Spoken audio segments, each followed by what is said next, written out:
Hello friends, welcome back to my channel. आज हम बात करने वाले एक मूवी के बारे में जिसका नाम है द लास्ट विच हंटर। ये मूवी रिलीज़ हुई थी साल 2015 में और IMDb पर इसकी रेटिंग है 5.9 और इस मूवी को डायरेक्ट किया था ब्रैक आइजनर ने।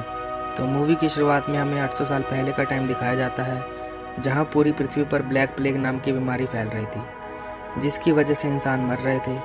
और ये बीमारी एक विच क्वीन फैला रही थी, क्योंकि वो इंसानों को ख़त्म करके विचेस की दुनिया बनाना चाहती थी। लेकिन उसे रोकने के लिए कुछ लोग आते हैं जिन्हें नाइट्स कहा जाता है। वो विच क्वीन की गुफा में पहुंचते हैं, लेकिन वो विच क्वीन बहुत ही खतरनाक थी। वो सारे नाइट सोल्जर को मार देती है, लेकिन उन नाइट्स में से एक बहादुर नाइट था जिसका नाम था कोल्डर।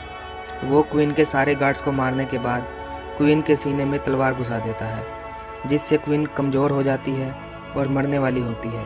लेकिन तभी विच क्वीन कोल्डर के दिल को पकड़कर उसे श्राप देती है कि वो इमोर्टल हो जाएगा, क्योंकि विच क्वीन को ये पता था कि उसने जो बीमारी फैलाई थी उसकी वजह से उसके परिवार के सभी लोगों की मौत हो गई थी, जिसकी वजह से ये कोल्डर के लिए एक श्राप ही था। क्योंकि कोल्डर के जीने के लिए कोई मकसद नहीं था, वो अपने परिवार के साथ मरना चाहता था। इसके बाद कहानी शिफ्ट होकर प्रेजेंट टाइम में आती है, जहाँ पर हम देखते हैं कि 800 साल बीत गए हैं और वो एयरप्लेन से कहीं जा रहे होते हैं। तभी वहाँ का मौसम ख़राब होने लगता है। तब उसे शक होता है कि किसी ने ब्लैक मैजिक से मौसम ख़राब किया है। फिर कोल्डर पता लगाता है कि वो कौन है जो प्लेन में बैठकर ब्लैक मैजिक कर रहा है, जहाँ उसे एक यंग विच मिलती है। यहाँ पर हमें पता चलता है कि बहुत टाइम पहले इंसानों और विचेस के बीच में समझौता हुआ था कि वो अपना असली चेहरा छिपाकर इंसानों के बीच में रह सकती है, इस शर्त पर कि वो इंसानों को नुकसान नहीं पहुँचाएगी। और उनमें से कुछ विचेस ऐसी थी जो कि रूल फॉलो नहीं करती थी, तो उनको पकड़कर कैद करना कोल्डर का काम होता है। और कोल्डर एक ग्रुप के लिए काम करता है जिसका नाम एक्स एंड क्रॉस होता है, जिनका काम था बुरे विचेस को पकड़ना। कोल्डर उस यंग विच के पास आकर बैठ जाता है, जहां उस यंग विच के पास वेदर चेंजिंग स्टोन्स होते हैं, जो इतने पावरफुल थे कि जिसका अंदाज़ा उस विच को भी नहीं था। और अब कोल्डर उन स्टोन्स की पावर को कंट्रोल करता है, जिसके बाद वो विच पूछती है कि क्या तुम मुझे कैद करोगे। तो कोल्डर कहता है कि नहीं, ये तुमने जानबूझकर नहीं किया। फिर कोल्डर उन स्टोन्स को अपने साथ ले जाता है। अगले सीन में हम देखते हैं कि एक आदमी कोल्डर से मिलने आता है और उस आदमी का नाम होता है डोलन 36 और ये एक प्रिस्ट भी होते हैं। इसका मतलब कोल्डर 36 प्रिस्ट के साथ काम कर चुका था। पर यहाँ पे डोलन 36 कोल्डर को बताते हैं कि मैं कल रिटायर हो जाऊँगा। फिर कोल्डर डोलन 36 को एक कीमती पेन गिफ्ट करता है। अभी तक जितने भी प्रिस्ट कोल्डर के साथ काम करते थे वो सभी कोल्डर के साथ विच को पकड़ने के लिए काम करते थे। अगले दिन कोल्डर के पास एक कॉल आती है और उसे पता चलता है कि डोलन 36 की मौत हो गई है। ये सुनकर कोल्डर को शक होता है, जहां कोल्डर की मुलाकात डोलन 37 से होती है। क्योंकि डोलन 36 की मौत हो गई थी, इसलिए डोलन 37 आया था। उसे डोलन 36 ने ही चूज़ किया था। इसके बाद ये दोनों डोलन 36 के घर जाते हैं। वो पूरे घर को चेक करते हैं, ये देखने के लिए कि यहाँ पर कोई ब्लैक मैजिक तो नहीं हुआ, पर उन्हें वहाँ जाके कोई सबूत नहीं मिलता। लेकिन डोलन 37 को घर में मरी हुई मक्खियाँ दिखाई देती हैं, जो कि ब्लैक मैजिक की तरफ इशारा कर रही थी। फिर उन मक्खियों को देखकर कोल्डर उन पर कुछ मैजिकल पाउडर छिड़कता है, जिसकी वजह से उस घर पर किया गया ब्लैक मैजिक टूट जाता है, जिससे वो पूरा घर अपने असली रूप में आ जाता है, जिससे कि वहाँ पर जितनी भी चीज़ें थी वो सब टूटी हुई थी। उन सब चीज़ों को छिपाने के लिए किसी ने वहाँ पर ब्लैक मैजिक किया था और उनका पेन भी गायब था। और इसके साथ एक डार्क मैजिक किया गया था जो 800 साल पहले विच क्वीन किया करते थे।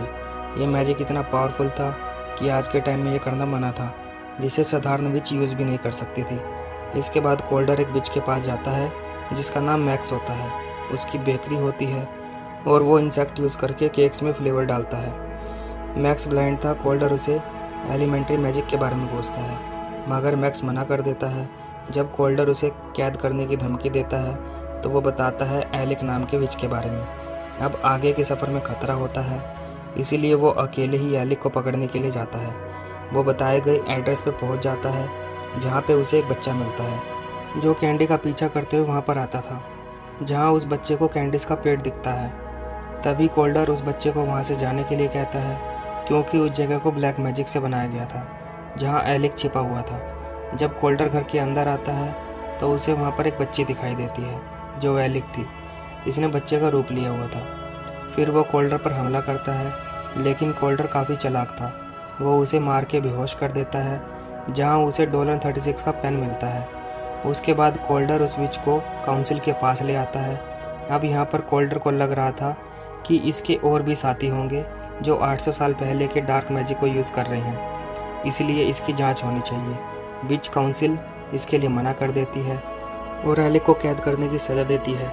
तभी उस पेन से एक मक्खी बाहर आती है और अचानक से उसे कुछ याद आता है और वह सीधा जाता है डोलन 36 के पास, जहाँ उसे पता चलता है कि डोलन 36 मरे नहीं हैं, बल्कि उन्हें कर्ज दिया गया है सेम ब्लैक प्लेग से जो विच ने 800 साल पहले लोगों पे डाला था। कोल्डर ये समझ जाता है कि जिस विच ने डोलन 36 को कर्ज दिया है वो उसे कुछ जानना चाहता था, जो इन्होंने बता भी दिया होगा। डोलन 36 के पास 2 दिन थे, जिसके बाद वो मर जाएंगे और उन्हें बचाने के लिए उसे मारना होगा उस विच को जिसने इन्हें कर्ज दिया है। फिर कोल्डर की नज़र उनकी जख्मी उंगली पे जाती है। कोल्डर समझ जाता है कि डोलन 36 ने कुछ क्लूज छोड़े होंगे। फिर कोल्डर उनकी बुक को, जिस पे उन्होंने 3 शब्दों पर अपने खून से निशान लगाए थे, वो वर्ड्स थे रिमेंबर योर डेथ, यानी कि जिस रात क्वीन मर गई थी उसी रात कोल्डर भी जख्मी हुआ था। वो जिंदा कैसे हुआ वो ये बात भूल गया था। वो बात उसे याद करनी थी और इसीलिए उसे मेमोरी पोशन की ज़रूरत थी। जिसके बाद वो विच बार में जाता है और ये बार होता है क्लोई नाम की विच का। कोल्डर के आते ही वहाँ से सब चले जाते हैं। इस वजह से क्लोई उसे मेमोरी पोशन देने से मना कर देती है, लेकिन जब वो उसे हाई अमाउंट ऑफर करता है तब वो मान जाती है और उसे मेमोरी पोशन देती है। जिसके बाद कोल्डर 800 साल पहले की यादों में जाता है, जहाँ पर उसने एक विच क्वीन को मारा था। तभी वहाँ पर बेलियल नाम का आदमी आकर उसे मारने लगता है। जैसे तैसे कोल्डर होश में आता है और बेलियाल उसे दूसरे ट्रांस मोड में फंसा देता है और वो मेमोरी पोशन को यूज़ ना कर पाए, इसीलिए वो वहाँ पर आग लगा देता है। फिर क्लोई उसे मैजिकल पाउडर से जगाती है। होश में आने के बाद कोल्डर बेलियाल को मारने जाता है, पर बेलियाल पेड़ की जड़ों के जरिए वहाँ से भाग जाता है। पर कोल्डर के हाथ में पेड़ की जड़ आ जाती है, इसमें लाल मिट्टी लगी हुई थी। और अगले सीन में क्लोई अपने घर पे होती है, जहाँ बेलियाल उसे डार्कनेस वर्ल्ड में फेंक देता है, लेकिन कोल्डर उसे बचाकर अपने घर ले आता है, जहाँ पर क्लोई वहाँ से जाने लगती है। पर कोल्डर उसे बताता है कि उसे मेमोरी पोशन अपने फ्रेंड की जान बचाने के लिए चाहिए। वहाँ पर क्लोई हाँ कर देती है। क्लोई अपनी फ्रेंड मिरांडा के घर जाती है, जहाँ बेलियाल ने मिरांडा को मार दिया था ताकि ये लोग मेमोरी पोशन ना बना सके। अब ये लोग डैनी के पास जाते हैं। कोल्डर ने उसकी दोस्त को कैद किया था, उसी का बदला लेने के लिए वो उसे सपनों की दुनिया में फंसाने की कोशिश करती है और वो उसे खाई से नीचे फेंकने का ऑर्डर देती है। मगर यहाँ पर एक बात रिवील होती है कि क्लोई एक ड्रीम वॉकर है, यानी कि वो किसी के भी सपनों में आसानी से जा सकती थी और वो उसे सपनों से बाहर निकालती है। कोल्डर होश में आने के बाद डैनी की सारी पावर ले लेता है। इसके बाद जब कोल्डर को यह पता चलता है कि क्लोई बिना किसी परेशानी के किसी के भी सपनों में जा सकती थी, तो वो उससे रिक्वेस्ट करता है उसकी यादों में जाने के लिए। क्लोई मान जाती है। उसके बाद क्लोई और कोल्डर उसके सपनों में जाते हैं, जहाँ पर उसने क्वीन को मारा था। यहाँ पर हम देखते हैं कि क्वीन के शरीर की तरह कोल्डर का शरीर भी पूरी तरह से जल गया था, पर इसके बाद भी वो जिंदा था। इसके बाद नाइट सोल्जर वहाँ पर आते हैं कोल्डर को बचाने के लिए। उन्हें वहाँ पर विच क्वीन का हार्ट भी मिलता है, जो अभी भी जिंदा था। जब वह हार्ट को ख़त्म करने की कोशिश करते थे तो कोल्डर भी दर्द से चीखता था, यानी कि क्वीन का श्राप ये था जिसकी वजह से उसका हार्ट और कोल्डर आपस में कनेक्ट हो गए थे। अगर क्वीन के हार्ट को ख़त्म किया तो कोल्डर भी मर जाएगा, इसीलिए उन्होंने क्वीन के हार्ट को अपने पास रख लिया, क्योंकि उनके लिए कोल्डर बहुत ज़रूरी था और ये बात कोल्डर से छिपाई गई थी। तब से लेकर अभी तक सभी प्रिस्ट को ये बात पता थी, उन्होंने क्वीन के हार्ट को छिपा कर रखा था और यही कारण था कि डोलन 36 को टॉर्चर करके उन्हें कर्ज दिया गया था, यानी कि ऑर्गेनाइजेशन के सभी लोगों को ये बात पता थी। ये बात जानने के बाद कोल्डर शॉक्ड रह जाता है कि अपने ही लोगों ने उसे धोखा दिया। अगर पहले ही ये सच्चाई उसे बता दी जाती तो इतने सारे लोग नहीं मरते। और उसे एक और बात याद आती है कि बेलियाल, एलिक और मैक्स ये तीनों क्वीन के फॉलोअर थे। वो क्वीन को रिबॉर्न करना चाहते थे। डोलन 37 बेलियाल की सारी इन्फॉर्मेशन निकालता है। यहाँ पे बेलियाल मैक्स को पकड़ता है क्योंकि उसने कोल्डर को एलिक का नाम बता दिया था। यहाँ पे बेलियाल मैक्स को एक रूट पर बांधता है और उस पर क्वीन का हार्ट रखता है और देखते ही देखते क्वीन रिबॉर्न हो जाती है और मैक्स की बॉडी में क्वीन आ जाती है। उसके बाद वहाँ पर कोल्डर पहुँचता है और वो बेलियाल को मार देता है। कोल्डर के आने में देरी हो गई थी क्योंकि क्वीन रीबॉर्न हो चुकी थी। जैसे ही कोल्डर क्वीन के पास जाता है, क्वीन उसका गला पकड़ लेती है। यहाँ पर एक और बात रिवील होती है कि क्वीन ने जो उसे इमोर्टैलिटी का श्राप दिया था, वो इमोर्टैलिटी क्वीन की खुद की थी। यानी कि क्वीन ने मरते वक्त अपना एक हिस्सा कोल्डर में डाल दिया था और उसी के जरिए क्वीन कोल्डर के साथ जिंदा थी। यही वो कनेक्शन था जिसके जरिए कोल्डर को दर्द हुआ था जब क्वीन का हार्ट पकड़ा गया था। अब देखते ही देखते क्वीन अपनी इमोर्टैलिटी वापस ले लेती है। यानी कि अगर अब कोल्डर को चोट लगती है तो वो मर जाएगा और क्वीन कोल्डर को मार के वहाँ से भाग जाती है। निराश कोल्डर अपने घर वापस आता है। अब जब कोल्डर ने बेलियाल को मार दिया था तो डोलन 36 ठीक हो जाते हैं। कोल्डर डोलन 36 को बताता है कि क्वीन वापस आ चुकी है और वो प्लेग का कर्स इंसानों पर फिर से डालेगी। डोलन 36 कहते हैं कि क्वीन अभी रीबॉर्न हुई है, उसमें इतनी ताकत नहीं होगी। तो कोल्डर कहते हैं कि जितनी भी अभी तक खतरनाक विचेस को हमने पकड़ा है, हमने उन्हें मारा नहीं है बल्कि सिर्फ कैद किया है। वो उनकी मदद से फिर से ताकतवर हो जाएगी।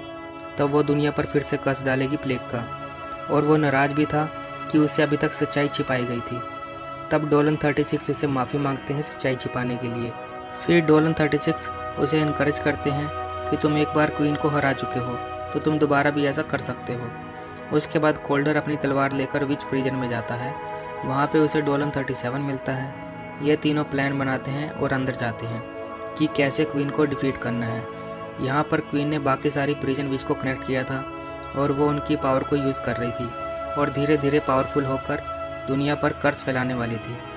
प्लान के अनुसार क्लोई कमज़ोर प्रिजनर एली को पकड़ते हैं और उसकी मेमोरी में जाके वो उसे मार देते हैं ताकि कमज़ोर कड़ी निकल जाए और क्वीन कमज़ोर पड़ने लगती है। दूसरी तरफ कोल्डर क्वीन को ढूंढने जाता है।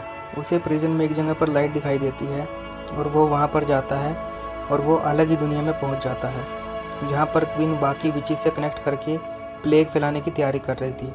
जहाँ पर उसका सामना क्वीन से होता है। दोनों में लड़ाई होती है। देखते ही देखते क्वीन को गुफा में लेकर आता है। फिर कोल्डर अपनी तलवार को जलाता है जिससे क्वीन चीखने लगती है और वो कमज़ोर हो जाती है। पर कोल्डर क्वीन को मारने ही वाला होता है। तभी वहाँ पर डोलन 37 आता है। वो क्लोई के गले पर गन रखता है। यहाँ पर एक बात रिवील होती है कि डोलन 37 एक विच का बेटा होता है और वो बिना शक्तियों के पैदा हुआ था और उसे शक्तियाँ चाहिए थी, इसीलिए वो क्वीन की साइड पर होता है। अब क्वीन को ये बात पता चलती है कि क्लोई एक ड्रीम वॉकर है और वो उसकी शक्तियों की मदद से बाकी सारे विचेस को कंट्रोल करती है। उनकी पावर को यूज़ करके प्लेग पूरी दुनिया में फैलाने लगती है। यहाँ पर डोलन 37 क्वीन के सामने झुकता है और उससे शक्तियाँ मांगता है। क्वीन उससे कहती है कि तुम बिना पावर्स के पैदा हुए हो, इसलिए तुम इंसान हो और मिट्टी कभी सोना नहीं बन सकती, और वो ये कहकर उसे मार देती है। यहाँ पर कोल्डर एक सपने में कैद होता है जहाँ सपने में उसकी बेटी और पत्नी आते हैं और उसे जागने के लिए कहते हैं। उसे वो गुड बाय कहते हैं और अचानक से कोल्डर को होश आता है। कोल्डर के पास एंशिएंट स्टोन्स थे जो मौसम को बदल सकते थे। वो उन स्टोन्स की मदद से तूफान तैयार करता है और लाइटनिंग की वजह से तलवार में फिर से आग लगती है। क्वीन उसे अभी भी मैनिपुलेट करती है और वो क्वीन को तलवार फेंक के मारता है। देखते ही देखते क्वीन राख में बदल जाती है। अब कोल्डर को पता था जब तक क्वीन का हार्ट नहीं ख़त्म होगा तब तक वो नहीं मरेगी। कोल्डर क्वीन के हार्ट को ख़त्म करने ही वाला होता है, तभी क्लोई आकर उसे रोक देती है। वो कोल्डर से कहती है कि मैंने डार्क वर्ल्ड में क्वीन से भी ज़्यादा खतरनाक चीज़ें देखी हैं जो बस तुम्हारे मरने का ही इंतज़ार कर रही हैं। अगर तुम चले गए तो इससे भी खतरनाक चीज़ें इस दुनिया में आएंगी, इसलिए खुद की जान मत लो, मैं तुम्हारे साथ रहूँगी। और कोल्डर मान जाता है। आखिर में हम देखते हैं कि कोल्डर वो हार्ट अपने पास रखता है और वो विच काउंसिल के साथ काम करना बंद कर देता है उस झूठ की वजह से, और वो क्लोई के साथ अपने अगले मिशन के लिए निकल जाता है। और इसी के साथ ये मूवी यहीं पर ख़त्म हो जाती है। इस मूवी के बारे में आपका क्या सोचना है कमेंट करके ज़रूर बताएं। दोस्तों, आज के वीडियो में बस इतना ही। आशा करता हूँ कि आपको वीडियो पसंद आया होगा। अगर आया है तो इसे लाइक, शेयर और चैनल को सब्सक्राइब ज़रूर कीजिएगा। Thank you.